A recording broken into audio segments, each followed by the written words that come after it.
Bueno, muy buenas tardes. Qué gusto enorme tener una sala llena aquí para honrar a Leonardo Padura. ¿Todos hablan o entienden español? Sí, bueno, el evento es en español. El español un poco, bueno, yo hablo rápido, así que entender, no, ya me lo han dicho.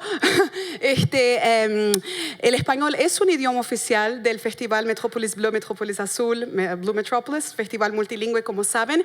Y yo soy Ingrid Becherman y tengo a mi cargo la programación azul en español y portugués, que lo metimos ahí porque también hay que incluir un poquito de Brasil y no confundir América Latina y hispano, que no es lo mismo.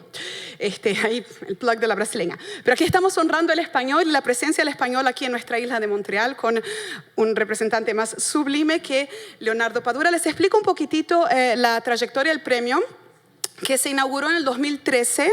Esta es nuestra, creo que, 14ª edición. Yo tengo un jurado compuesto por las que yo considero las 4 mejores programadoras literarias de la lengua española del mundo. Entonces los nombro. Está la nicaragüense Claudia Neira Bermúdez, que está en exilio en España. Dirige un festival que se llama Centroamérica Cuenta y que tiene una programación online maravillosa, se lo súper recomiendo. Está la argentina Gabriela Damo, que trabajó en la parte internacional de la Feria del Libro de Buenos Aires y en las 10 primeras ediciones del Festival Internacional de Literatura de Buenos Aires.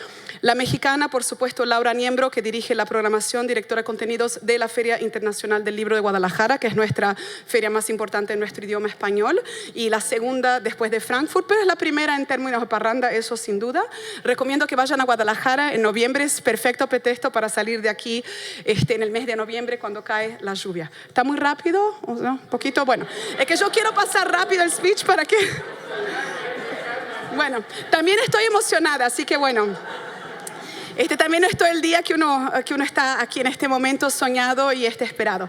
Luego, finalmente, está el español Javier Rodríguez Marcos, que es subdirector del País de Madrid. También dirigió la revista Babelia, que es una revista muy importante. Mi jurado es un jurado de comité de programación. Ellos responden a la pregunta cuál es el autor o autora o autore que hay que traer a Montreal para nuestro público. Entonces, este año, bueno, antes de seleccionar y de anunciar que, bueno, ya saben que fue Padura, voy a leer el nombre de los galardonados que lo han recibido.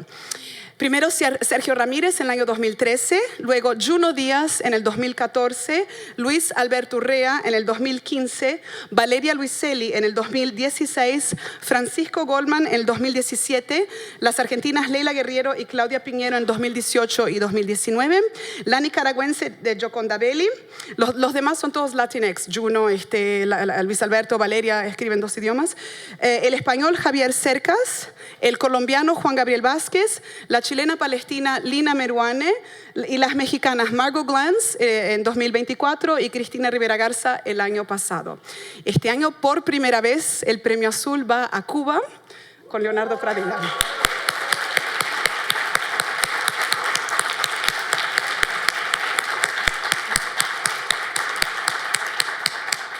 Leonardo Padura nació en La Habana en 1955 y estudió literatura latinoamericana en la Universidad de La Habana. Comenzó su carrera como periodista y cronista cultural en la década de 1980, antes de dedicarse plenamente a la ficción y al ensayo. Es uno de los escritores cubanos más reconocidos internacionalmente y su obra ha sido traducida a numerosos idiomas. Padura es especialmente conocido por la serie de novelas protagonizadas por el detective Mario Condé, un personaje a través del cual ha explorado las transformaciones sociales, políticas y morales de Cuba durante las últimas décadas. Bueno, entonces en este momento que vamos a estar con muchísima emoción, voy a buscar el premio, la estatuita. ¿De dónde está el hielo de Macondo? Ah, aquí está. Este es el hielo de Macondo. Yo soy Melquiades sacándole mi hielo. Estoy llevando aquí el hielo a Padura. Y para entregarle la estatua del hielo de Macondo del Premio Azul, quisiera llamar a nuestra gran amiga y colaboradora Ruth Shine. Sí, súbete, Ruth, que estuvo aquí desde un principio y nos apoya, bueno, desde siempre con el Premio Azul y está aquí representando a nuestra patrocinadora Ginny Steichman, sin la cual no haríamos posible este premio. Y gracias, Ginny. Gracias a todos ustedes por venir. Merci beaucoup, thank you very much. Y Ginny está con nosotros. En cuanto yo parto de acá, voy a llamarla por teléfono y te felicita. Ruth. Por favor,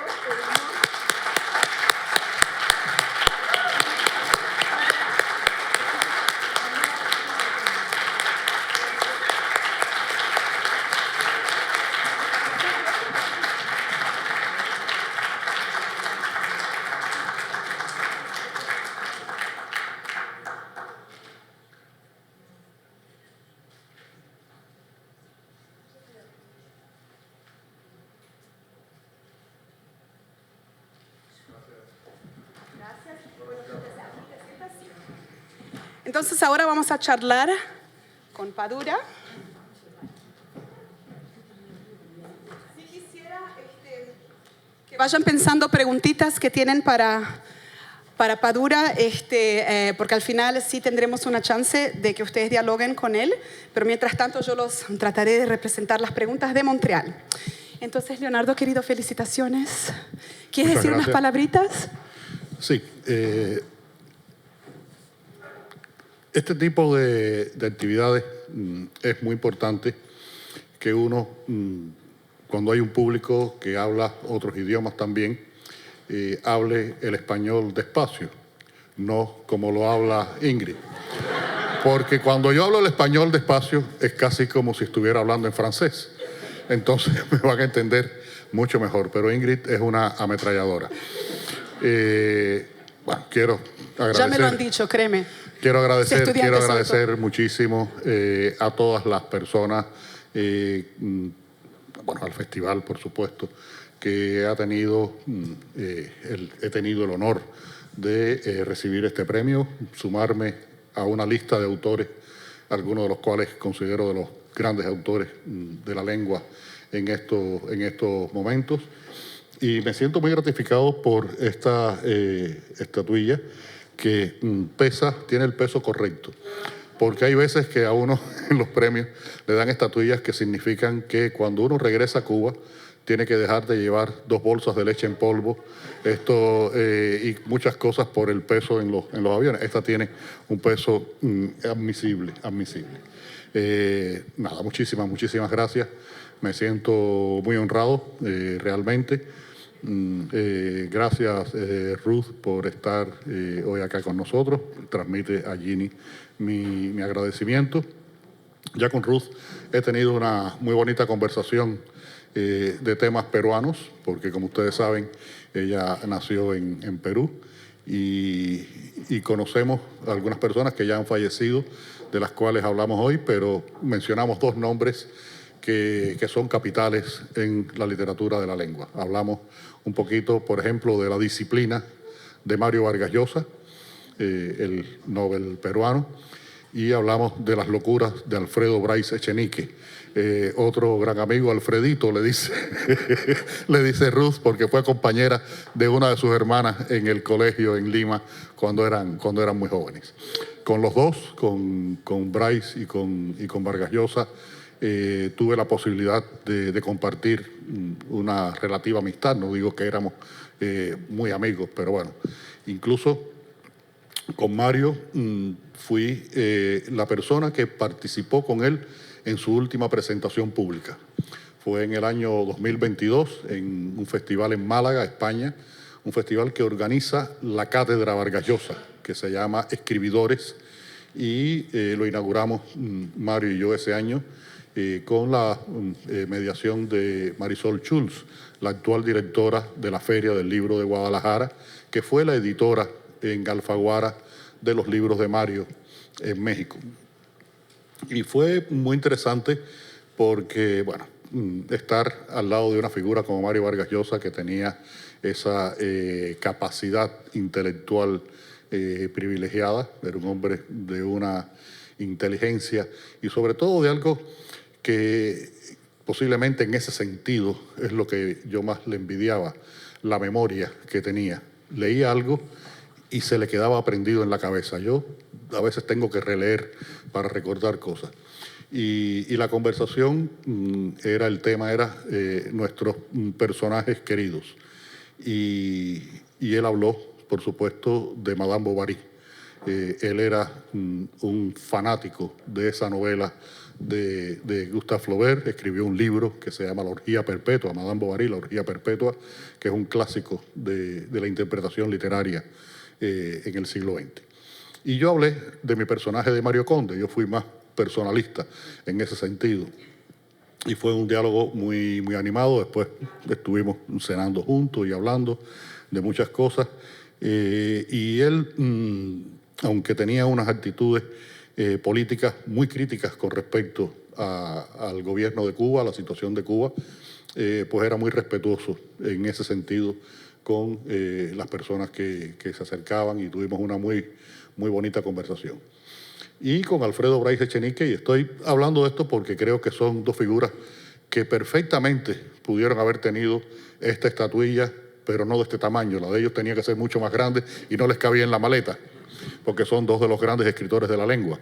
Y con Alfredo Bryce, pues tuve muchos encuentros, algunos en La Habana, otros en España, otros en Lima, los más recientes, ya estaba viejito. Y era también un hombre muy generoso. Cada vez que yo hacía una presentación en Lima, en la primera fila, en esa silla que dice reservé, ahí se sentaba Alfredo. Iba siempre y bueno, después íbamos y nos tomábamos unos tragos, porque por supuesto con Alfredo había que tomarse unos tragos después y pasarla bien. Así que, bueno, muchas gracias Ruth, muchas gracias a Ginny, muchas gracias a todos ustedes y, por supuesto, un agradecimiento muy especial a Ingrid, que es la que me ha tenido que soportar todos estos días con mis preguntas y con mis dudas y traerme hasta acá.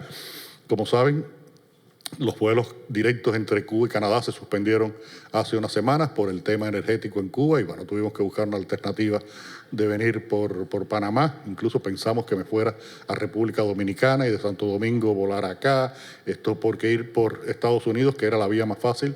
En estos momentos, desde hace 1 año y medio, mi petición de visa estadounidense, con mi pasaporte español está en lo que se llama proceso administrativo y no me acaban de dar la visa hace 1 año y medio. Entonces no podía venir por los Estados Unidos, tenía que hacer este periplo por Panamá, pero bueno, lo armamos bien, porque de aquí me voy a otro evento importante este año.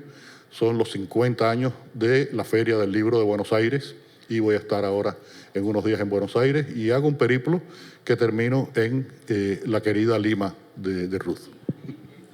Muchas gracias, Leonardo. Esto es perfecto para la primera pregunta que tengo para ti.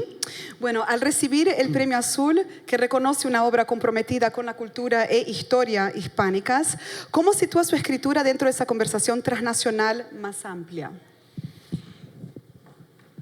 Yo creo que hay dos conceptos de la escritura que uno debe intentar manejar. Y es lo doméstico, lo local y lo universal.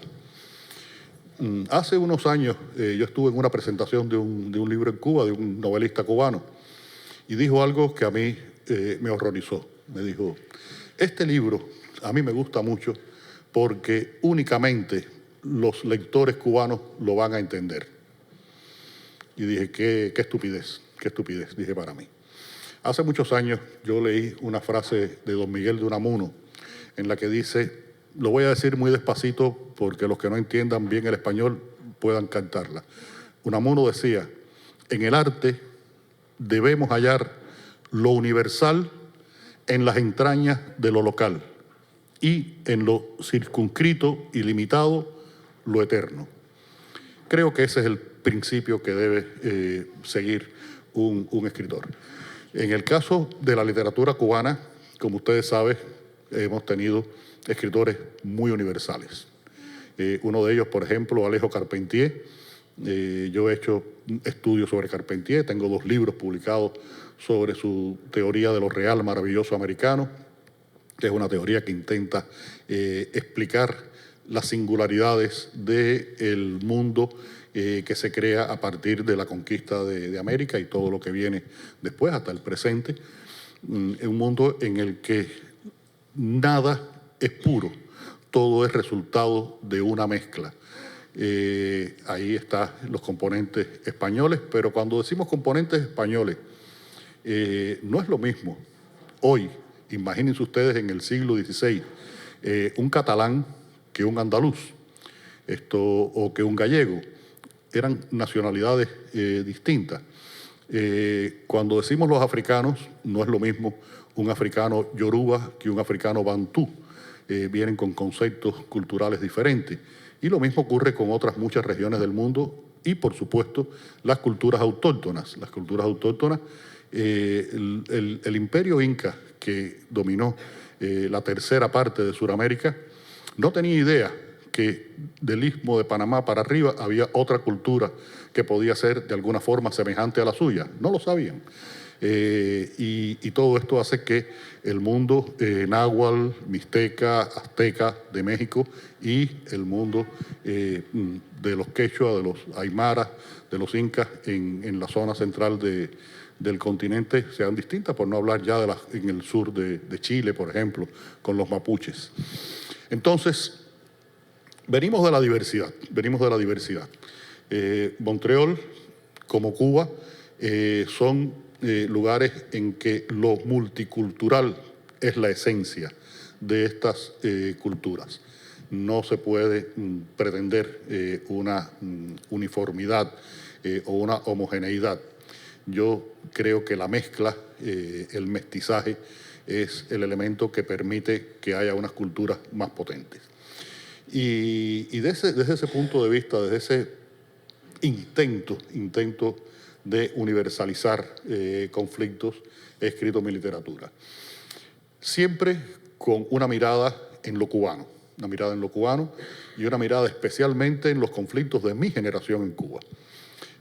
Una novela que muchos de ustedes la habrán leído porque me lo han dicho muchas personas acá en estos días, El hombre que amaba a los perros, que cuenta en lo esencial el asesinato de Trotsky, la preparación y el asesinato de Trotsky en México por un comunista español.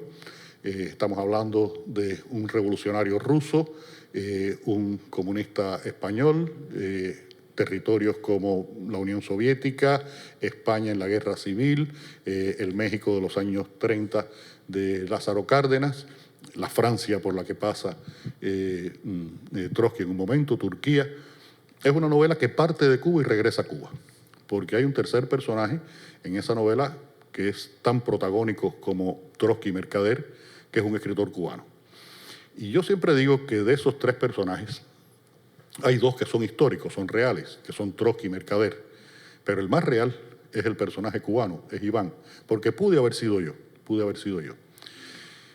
Viendo desde mi perspectiva lo que significó el proceso que se transparenta en el asesinato de Trotsky, que es el proceso de la perversión de la gran utopía humanitaria del siglo XX, esa sociedad de los iguales en la que todos íbamos a vivir con el máximo de libertad y en el máximo de democracia. Yo lo veo desde Cuba, pero a la vez estoy intentando verlo en su proporción universal, porque fue un fenómeno universal. ¿Y cómo lo veo desde Cuba? Bueno, pues yo digo siempre que esa novela, si lo hubiera escrito un escritor argentino, un escritor mexicano, a lo mejor hubiera sido mejor novela, pero iba a ser totalmente diferente, porque le iba a faltar una experiencia vital, que es haber vivido en un país socialista. Eso es algo que no se aprende en los libros, eso es algo que hay que vivirlo día a día, y lo estoy viviendo todavía yo día a día, porque como saben, yo sigo residiendo en Cuba. Entonces, hay mecanismos para poder representar esa diversidad, esa heterogeneidad, esa mezcla que ocurre en la historia. La historia no es una línea recta y está llena de accidentes en los que participan estos muy diversos elementos de poder o de falta de poder en determinados casos. Eso es muy complicado. De algo de esto vamos a hablar hoy por la tarde en el otro encuentro que tenemos, que está dedicado a la historia. Pero no quería dejar de decir esto porque, a partir de lo que me pregunta Ingrid, por supuesto, quería hacer esta reflexión sobre esta diversidad que caracteriza a las sociedades. Y ayer, el lema del festival, que hablaba de las palabras para entender al otro, las palabras para entendernos entre nosotros, creo que es muy importante sostener los conceptos de la multiculturalidad, porque venimos de experiencias, de culturas muy diferentes, pero que pueden convivir. Creo que nadie es ilegal en ninguna parte. Puede ser que alguien sea indocumentado. Eso es una cuestión jurídica. Y por eso yo terminaba ayer diciendo que me pareció genial la frase del astronauta en la Artemis 2, que se despidió en el momento en que le dio las buenas noches, porque ya le daban la vuelta a la Tierra, entraban en la oscuridad de la Luna, y dijo, buenas noches, Homo sapiens, todos somos Homo sapiens. Maravilloso.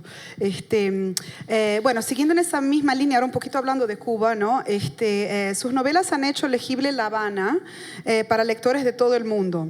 ¿Qué responsabilidad, si alguna, siente al representar a Cuba más allá de sus fronteras? No, responsabilidad ninguna. Yo mal me represento a mí. Yo no pretendo representar nada. Creo que, Ingrid, cuando uno escribe, pues uno trata de dar una visión de una realidad, de un proceso, de un personaje. Es decir, hay muchas formas y muchos asuntos sobre los cuales escribir.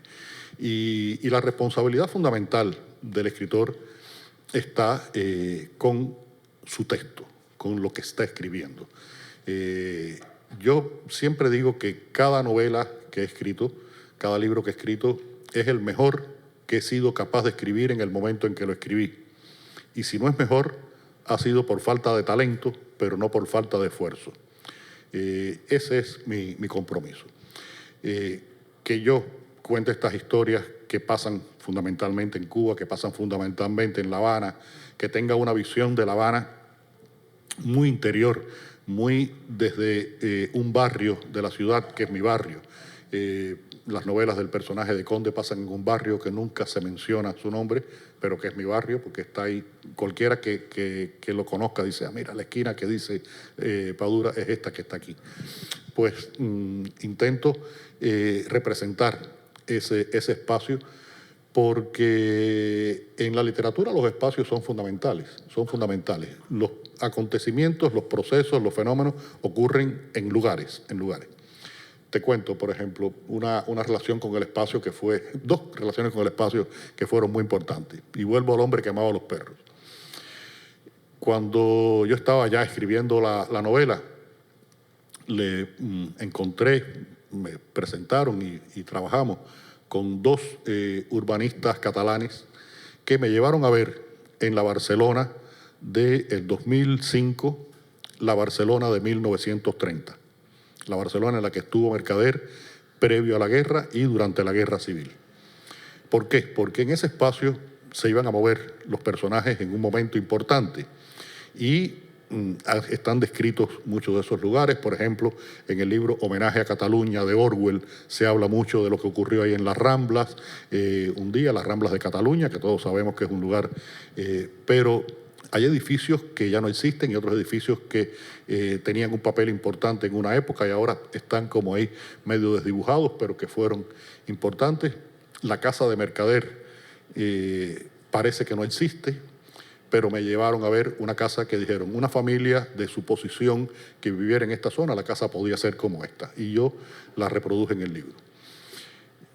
Conociendo ya previamente Barcelona, pero de todas maneras no conocía esa otra Barcelona. Pero después fui a Moscú. Y cuando llegué a Moscú, me di cuenta de que tenía que reescribir muchas cosas.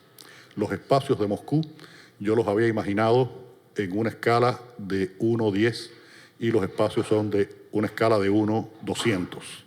Todo es esto con unas proporciones que se me escapaban de mi entendimiento, de lo que había visto en fotos, en películas y tal.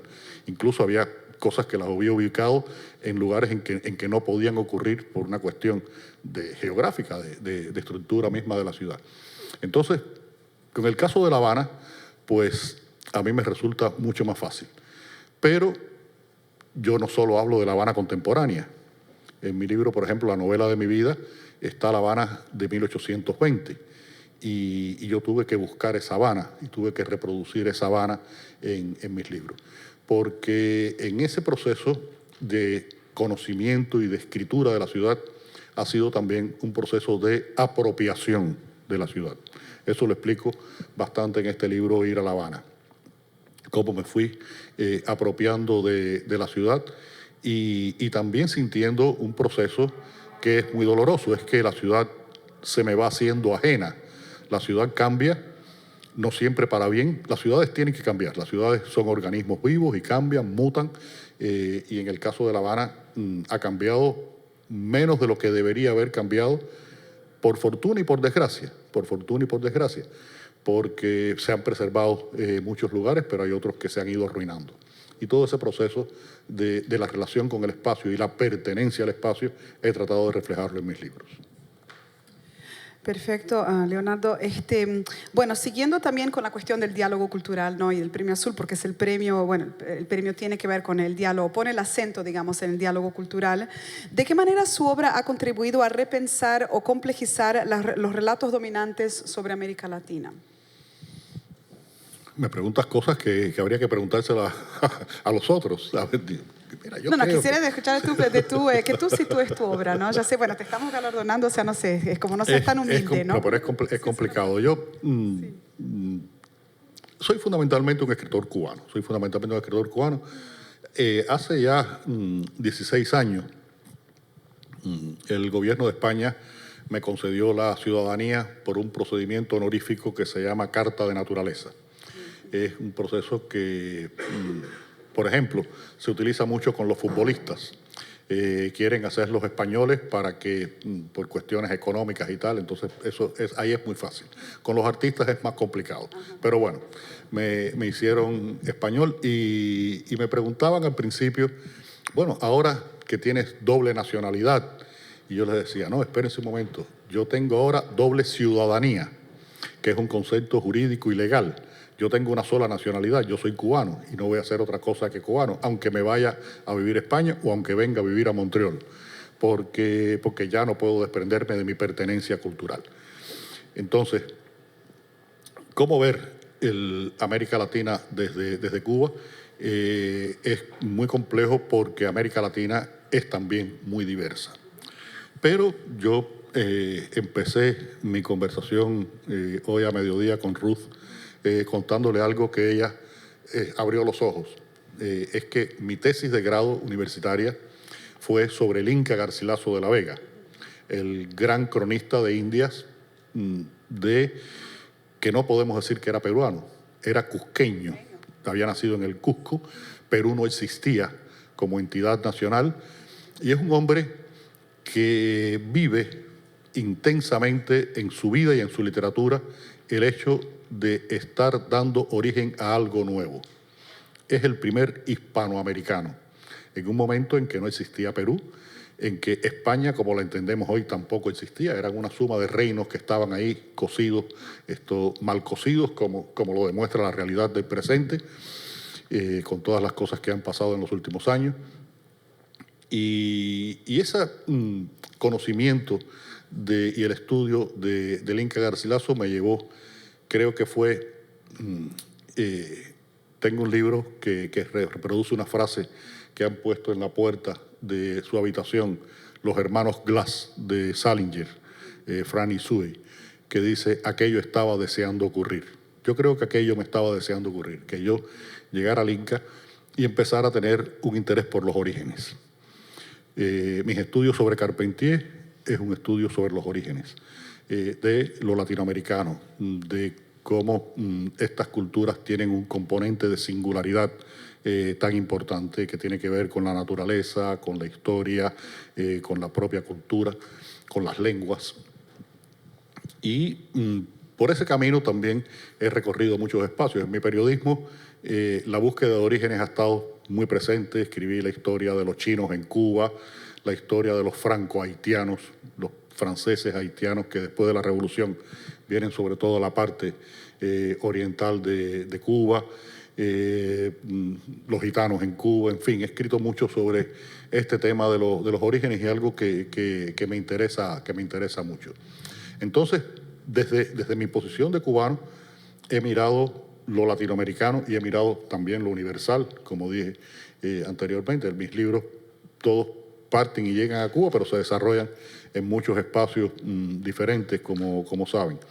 Y es una manera de hacer una perspectiva, una visión de lo latinoamericano, de lo americano en sentido general, porque hay muchas conexiones, Por ejemplo, cuando yo hablo de algunos fenómenos musicales cubanos, ahora hacía una entrevista hace unos minutos y me preguntaban sobre que si la danza era más importante que el teatro en Cuba. Le decía, claro, la danza es más importante que el teatro en Cuba porque en Cuba lo más importante culturalmente es la música y la música en Cuba se baila.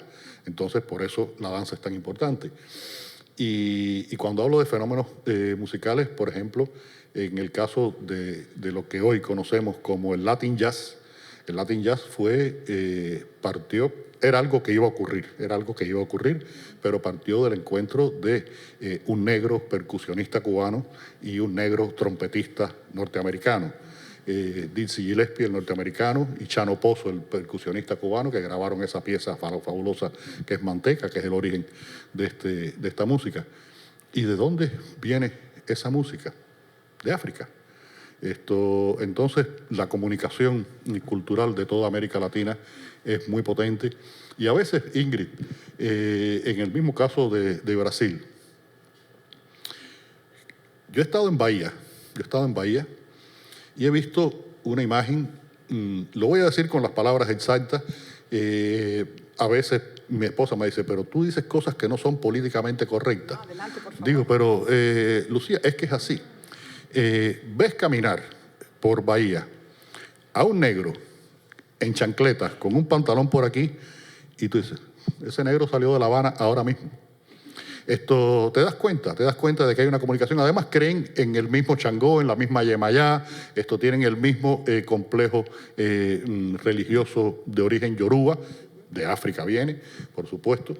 Entonces son conexiones muy, muy, muy profundas que existen y de las cuales, como te digo, a veces uno participa sin tener conciencia plena de hasta qué punto está participando de ese diálogo panamericano que nos caracteriza. Gracias, Leonardo. Bueno, tengo tantas preguntas, pero quiero preguntar una cosita, hablando de identidades, ¿no? Que tú también tienes un componente vasco. ¿Nos puedes contar un poquito de eso? Bueno, el componente vasco. Sí, el componente o el heritage. A ver, en mi familia, por parte de... Para hablar de los idiomas que circulan en tu ADN, digamos, ¿no? Sí. Si se puede poner... Bueno, me han propuesto, y no lo he podido hacer por cuestiones de falta de tiempo, hacerme un estudio de mi ADN en Cuba. Están haciendo un mapa del ADN cubano, una persona con todo el instrumento científico para hacerlo. Y quiero hacerlo para descubrir a ver qué cosa es verdad. En la familia de mi madre, y esto que voy a hablar tiene mucho que ver con ese mestizaje profundo que puede tener un cubano. En la familia de mi madre se ha mitificado de que somos medio prietos y con algún rasgo asiático, porque mi bisabuelo Fuentes, por parte de mi madre, era filipino. Y es posible, porque hay una época en la que Filipinas era parte del Imperio Español. Recuerden que Filipinas, Cuba y Puerto Rico son las tres últimas colonias que le quedan a España, excepto los pequeños territorios africanos. Entonces, que ese Fuentes viene de Filipinas. Y el apellido Padura, pues sí, es un apellido sin duda de origen vasco. Hace 2 años, bueno, yo lo sabía, lo había dicho y tal, y había conocido a algunos Paduras españoles. Un señor Iker Padura que vive en San Sebastián está haciendo un poco la historia de la familia, pero nunca hemos encontrado cuál fue el primer Padura vasco que pasó a Cuba. Mi bisabuelo era cubano, y por eso cuando yo recibo el premio Princesa de Asturias, digo que yo soy cubano por los 64 costados, porque mis padres son 2, mis abuelos son 4, mis bisabuelos son 8, 64. 64 costados, soy cubano. Pero estaba en Vitoria con la promesa de ir al Valle de Amurrio, de donde salió el apellido Padura. La palabra Padura quiere decir, tiene dos significados.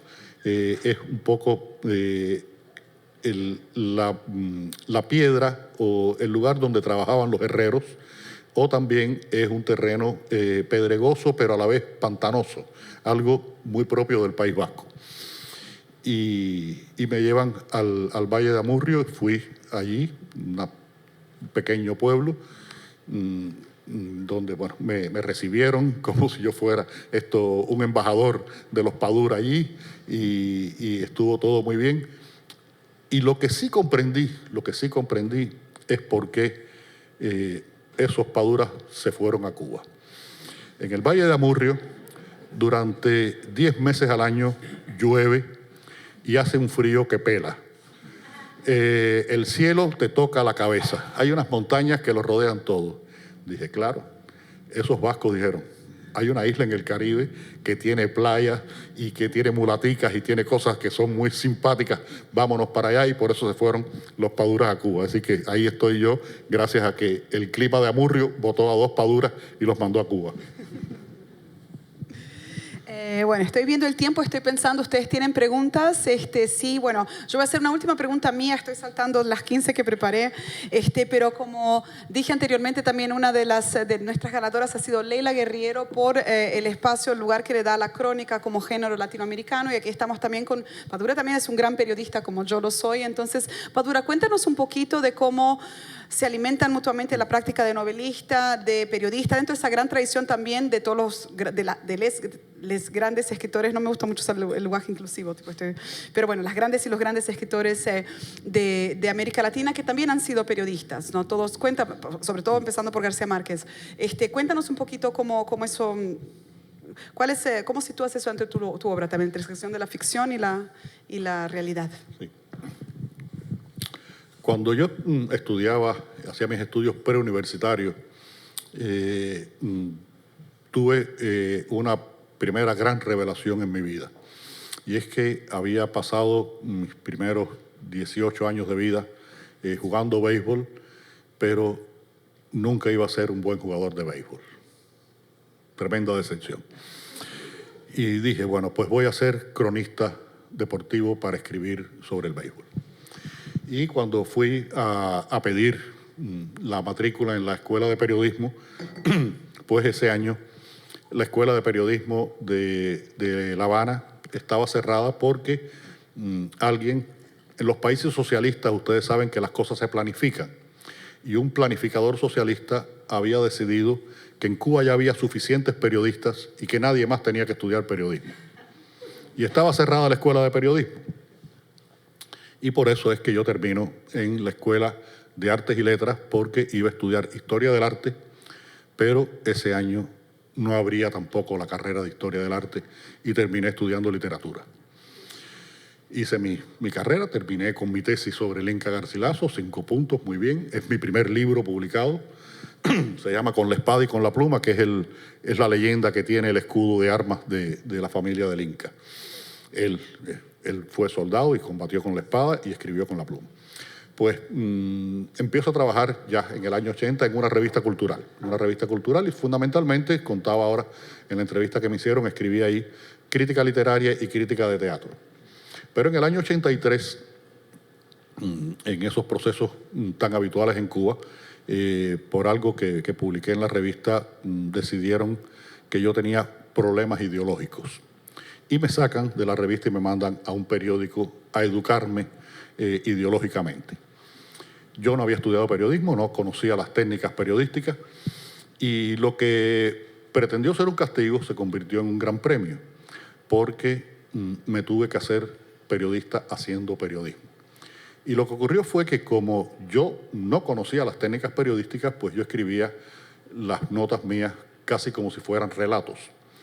Me tocó escribir de unos personajes adorables, porque era el último que llegaba al equipo de cultura, le tocaba lo que nadie quería escribir. Y ahí estaban, pues todo el mundo quería escribir de literatura, de cine, de teatro, y a mí me tocó los artistas aficionados. Y fue un tesoro lo que me dieron, fue un tesoro, porque me encontré con unos personajes que hacen arte porque necesitan hacer arte. Y la canalización de todas sus locuras está a través de la creación artística. son unos locos maravillosos. Y empecé a escribir las historias de estos personajes y a los 3 meses de estar en el periódico, con la mancha de que yo venía con problemas ideológicos, el director me llamó del periódico y me dijo, mira, director del periódico, miembro del partido, del Comité Nacional de la Juventud, todas esas cosas políticas que tenía que tener. Me dijo, mira, el jefe de redacción y yo hemos visto los trabajos tuyos y queremos que tú y otro colega tuyo empiecen a trabajar para las ediciones dominicales del periódico. Queremos que el periódico de los domingos la gente lo lea y que se publiquen cosas que la gente quiera leer. Y le hicimos la pregunta al director, ¿y de qué escribimos? Y el director nos dijo, de lo que ustedes quieran. Y pasó algo que yo todavía lo digo y me cuesta a mí mismo trabajo creerlo. Durante 6 años que yo trabajé en el periódico, escribí de lo que quise, como quise, e incluso con la extensión que quise, que eso es el lujo de un periodista. Publiqué trabajos que salieron como los folletines del siglo XIX, en 3 ediciones dominicales del periódico, algunos de ellos. Y empecé a hacer un periodismo de carácter investigativo, cultural, buscando las raíces. Ahí escribí la historia del barrio chino, la historia de los franco-haitianos, la historia de la Virgen de la Caridad del Cobre, la patrona de Cuba, algo que no se había escrito, es decir, no se había publicado en periódicos hacía mucho tiempo. Y bueno, me entrené como periodista haciendo periodismo, porque el otro tipo de periodismo, el periodismo cultural, una nota de libro o una reseña de teatro, tiene otras reglas diferentes. No es un periodismo cultural, no es el periodismo que fue lo que yo tuve que hacer con esto y convencer a los lectores de que les estaba presentando algo que era agradable leer, y la gente lo leyó y me hice un periodista de referencia. Después de eso, yo voy a trabajar a una revista cultural otra vez, porque ya quería escribir novelas, y el paso del periódico a esa revista fue el momento en que escribí la primera novela del personaje de Conde. Ya tuve más tiempo para escribir y no me desvinculé nunca del periodismo. A partir del año 95 que me hago escritor independiente, el 1 de enero del 96 yo me convierto en el primer escritor independiente cubano. Esa era una categoría laboral que no existía. La inauguré yo porque ya era posible serlo. Y me vinculé con una agencia de prensa que se llama Interpress Service y estuve trabajando con ellos mucho tiempo y he seguido colaborando. Ahora lo más reciente que hago es que publico una tribuna mensual en El País. Fui del grupo de 4 escritores que sustituyó el espacio de Vargas Llosa en El País. Vargas Llosa publicaba esta cosa que se llamaba Piedra de Toque, esta tribuna se llamaba Piedra de Toque, ya estaba enfermo y somos 4. Juan Gabriel Vázquez, que es uno de los premios, Lidia George, esta muchacha, la del Infinito en Conjunto, Irene Vallejo, y yo. Y sigo haciendo periodismo. El periodismo que hago es un periodismo más de opinión ahora, porque no quiero siempre escribir sobre Cuba y trato de buscar otros temas, pero Trump últimamente me obliga a escribir sobre las cosas que están pasando en Cuba, porque es lo que toca. Y la diferencia fundamental, y ahora creo que voy a responder tu pregunta después de hacer todo este cuento. Mi mujer me dice, ¿por qué hablas tanto? ¿Por qué hablas tanto? Digo, bueno, es que para decir algo tú no tienes que explicarlo para que se entienda. La diferencia entre escribir literatura y escribir periodismo es, primero, el medio. No es lo mismo escribir un libro que escribir para un periódico. No tienes el mismo tiempo, no tienes las mismas condiciones y la inmediatez puede ser importante en el periodismo. Ya se sabe que hoy en día lo que tú publicas en un periódico posiblemente ya está en las redes sociales o en medios digitales desde mucho antes, entonces tienes que escribirlo de una manera diferente para que funcione en el periódico. Pero lo que sí debe ser igual, es la dignidad con que enfrentas los 2 trabajos. No puedes considerar que el periodismo es un trabajo menor. El periodismo es un trabajo muy importante porque adquieres una responsabilidad con un grupo de lectores que posiblemente sea mucho mayor que el que lee tus libros, y con esa responsabilidad pues tienes que ser el mejor periodista que pueda ser en el momento en que escribes ese trabajo. Y si no es mejor, es por falta de talento y no por falta de esfuerzo, igual que pasa con los libros, creo que es exactamente lo mismo. Entonces esa dignidad, y en el caso de los periodistas en lengua española, hemos tenido unas escuelas maravillosas. La época del modernismo poético, Martí, por ejemplo, gran periodista. Los años más recientes, el propio Alejo Carpentier que mencionábamos, o García Márquez, que ha mencionado ahora Ingrid, le dieron una enorme dignidad al periodismo. Mario Vargas Llosa, igual.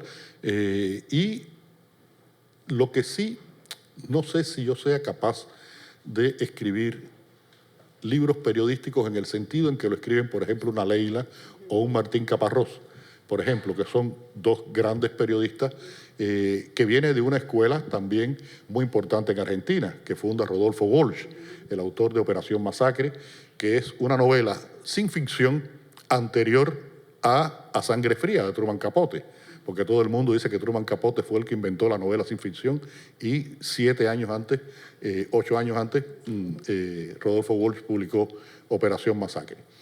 Entonces, es una tradición de los novelistas que hacen periodismo y con esos referentes que tenemos detrás, uno no puede hacer el ridículo, uno tiene que portarse bien y tratar de hacerlo lo mejor posible.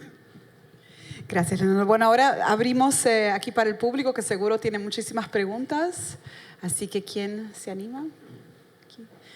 Adelante. Y después, sí, después aquí. Sí, después, esperen el micrófono, sí. Hola, buenas tardes. Primero, bienvenido. Muchísimas gracias por estar aquí. Se lo dice una colega periodista de Venezuela, hermanitos. Tengo muchísimas preguntas, pero la primera es cómo ha seguido escribiendo su opinión en Cuba sin sufrir las consecuencias, o si las ha sufrido, cuáles han sido, porque evidentemente son contrarias a la implantación del sistema socialista en Cuba.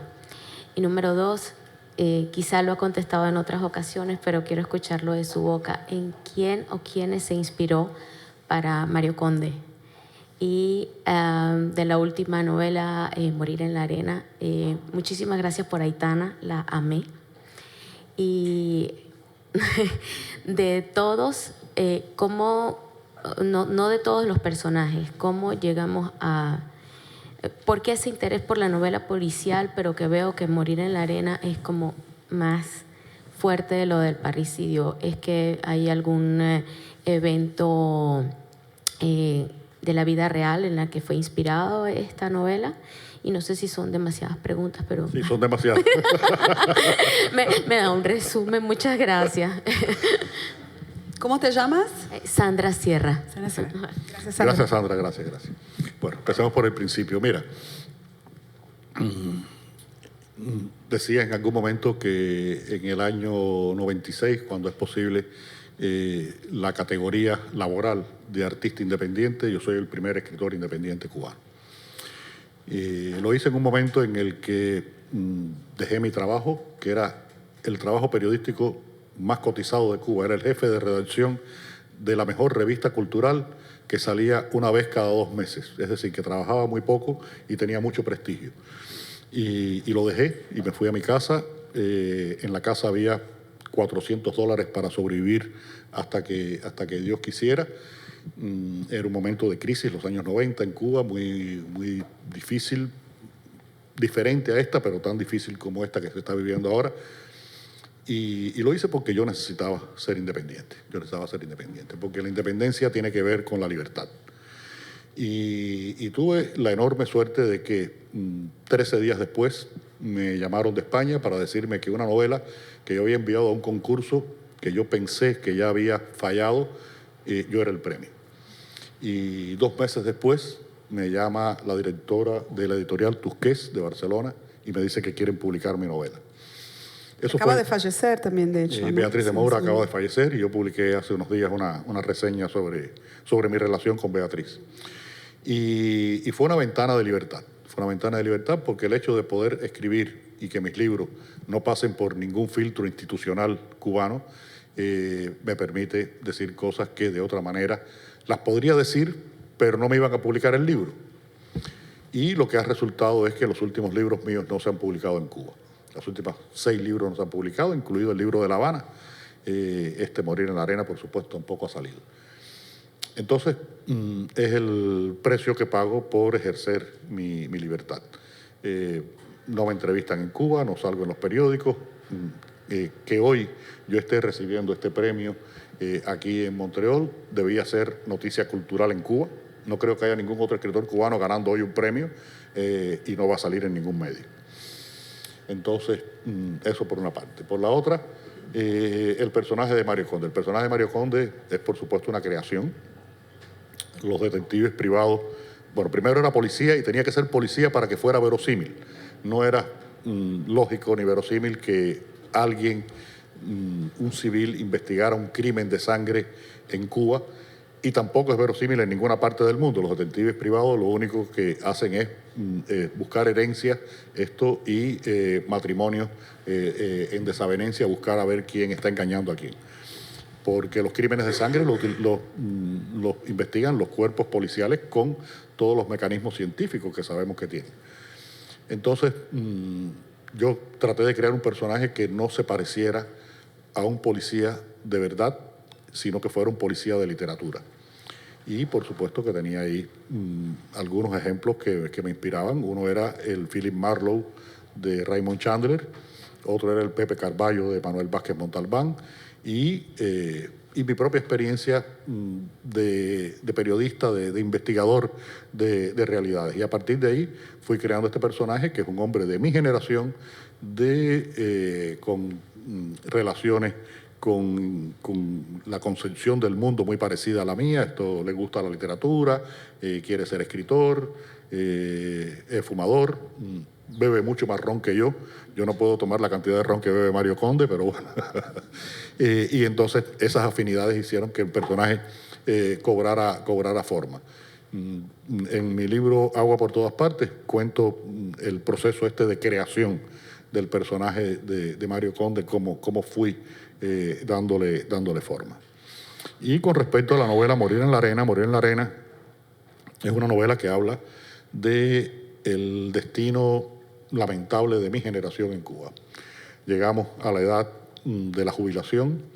Yo ahora en la entrevista que hacía les ponía un solo ejemplo que puede demostrar qué puede pasar con alguien de mi edad en Cuba que se jubila. Una jubilación promedio en Cuba puede andar por los 3.000 pesos. La de mi madre, que está viva afortunadamente con 98 años, es de 1.500. Hoy por la mañana me dice mi esposa, pude conseguir unas bolsas de leche que le compré para la mamá de ella y para mi mamá. ¿Cuánto te costaron las bolsas de leche? Mi mamá recibe al mes 1.500 pesos. Una bolsa de 1 kilogramo. ¿Cuánto te costó? 1.800. Imagínense ustedes que en Cuba esa jubilación promedio de 3.000 pesos es lo que cuesta un paquete de 30 huevos. ¿Cómo puede vivir una persona en esas condiciones? Bueno, yo quería hablar de ese destino triste de una generación que estudió, que se preparó, que obedeció, en fin. La mejor generación de la historia de Cuba, la generación más universitaria que ha tenido la historia de Cuba. Todos mis amigos son médicos, ingenieros, geólogos, geógrafos. Incluso tengo varios amigos que, como mi mujer y yo, somos filólogos, que es la cosa más inútil del mundo, pero incluso hasta filólogos hay en esta promoción. Y estaba escribiendo esa historia, pero me faltaba un motor dramático. Aquello no caminaba, y recordé la historia de un parricidio real, un parricidio que ocurrió en una familia cercana a la mía, y decidí transformarlo mucho. Conocí desde el asesino hasta el asesinado y a toda la familia, pero los transformé mucho porque creo que no tenía derecho a ventilar intimidades familiares que todavía pueden ser dolorosas, ¿no? Pero eso me sirvió para poder darle ese motor dramático que necesitaba la novela, y ahí ya se encaminó y pude escribirla. Gracias. Bueno, una pregunta más porque nos quedan 4 minutos, así que bueno. Hola.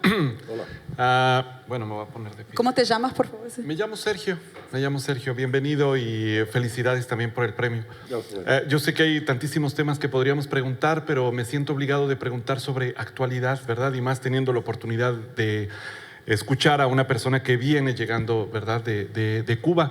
Me gustaría saber la reacción popular que hay actualmente, sus vecinos. Usted hablaba sobre una generación, ¿verdad?, pasada, que quizás este personaje Iván representa. Ahora me imagino la generación actual no conoció a Batista, no conoció tampoco a Fidel en el poder.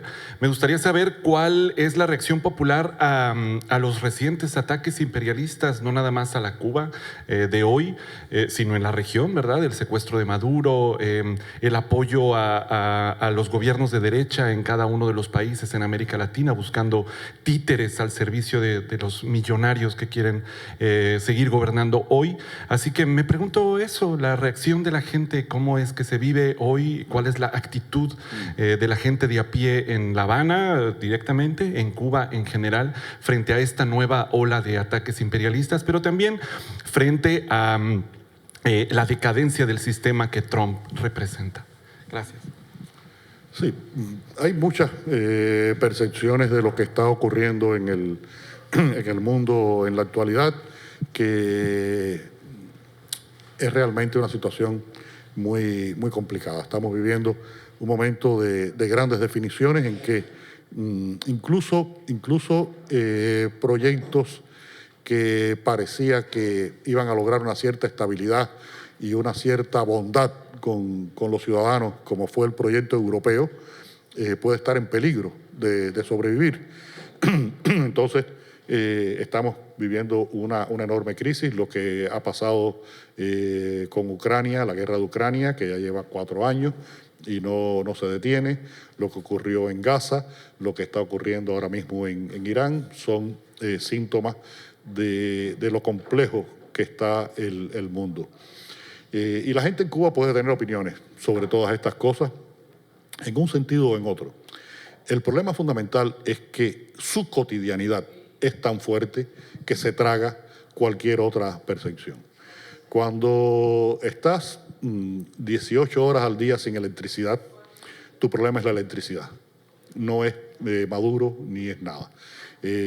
Cuando estás con 3,000 pesos y no puedes comprar la comida que necesitas comprar, pues ese es tu problema. Yo creo que la situación de Cuba, que se ha agudizado en estos momentos por este embargo petrolero que ha dictado Trump, pero ya venía caminando desde mucho antes. Es una crisis que es una pendiente que ha ido en decadencia. Yo uso la imagen del túnel. El túnel en que entramos en los años 90, cuando desapareció la Unión Soviética, parecía que había una luz al final del túnel. Ahora en estos momentos ya no sabemos ni siquiera si el túnel tiene paredes. Estamos perdidos. Y en el caso de Cuba y los cambios que necesita Cuba, creo que lo esencial no es que Cuba cambie muchas cosas de su sistema porque se vea obligado a hacerlo por fuerzas exteriores. Ahora mismo sobre la mesa están todos los escenarios. Está el escenario famoso del gato pardo, de que cambie todo para que no cambie nada, hasta el escenario de una posible invasión militar, que sería el más drástico. Y lo que sí ocurre es que los cambios que se están produciendo en Cuba en estos momentos son todavía cambios muy de maquillaje. Hay que llegar a cambios profundos. Y no porque Trump obligue al gobierno cubano a hacer esos cambios. Habría que hacer esos cambios porque el pueblo cubano, los cubanos necesitan que Cuba cambie. Porque estamos viviendo hace mucho tiempo en unas circunstancias que son muy difíciles. Eso ha provocado, por ejemplo, que desde el fin de la pandemia, en el 2022 para acá, hayan salido de Cuba alrededor de 2 millones de personas. De esos 2 millones de personas, no tengo la cifra exacta, pero estoy seguro de que el 60-70% eran personas menores de 40 años. Y estoy seguro de que la mayoría de esas personas eran profesionales, muchos de ellos graduados universitarios. Muchas de esas mujeres en edad fértil, en un país que va envejeciendo y que necesita demográficamente un reemplazo. Es decir, que estamos abocándonos a muchísimas crisis hacia el futuro por la pérdida de capital humano y por la pérdida de capital humano en el sentido profesional o en el sentido demográfico. Entonces, sí, hay que hacer cambios para evitar ese desangramiento. Sabemos que todos los países del sur van a intentar emigrar hacia el norte, no geográfico, sino al norte de posibilidades, porque la gente tiene una sola vida y quiere vivirla de la mejor forma posible. Eso es un elemento que está presente en cualquier realidad. Pero Cuba necesita cambiar porque los cubanos necesitamos que Cuba cambie. Vivir en las condiciones en que está viviendo la gente hoy es realmente muy difícil y creo que después de tantos años los cubanos se merecen vivir mejor. Yo siempre digo que me preguntan, ¿y cuál es la Cuba del futuro que tú te imaginas? Digo, bueno, mira, yo no lo sé. No, ¿cómo me lo voy a imaginar? ¿Cómo voy a saber esto? Pero siempre digo que va a ser una Cuba mejor el día en que un médico cubano, esos médicos que incluso sin medicamentos te curan, pueda vivir dignamente de su salario. Esa ya va a ser una Cuba mejor. Muchas gracias. Muchas gracias.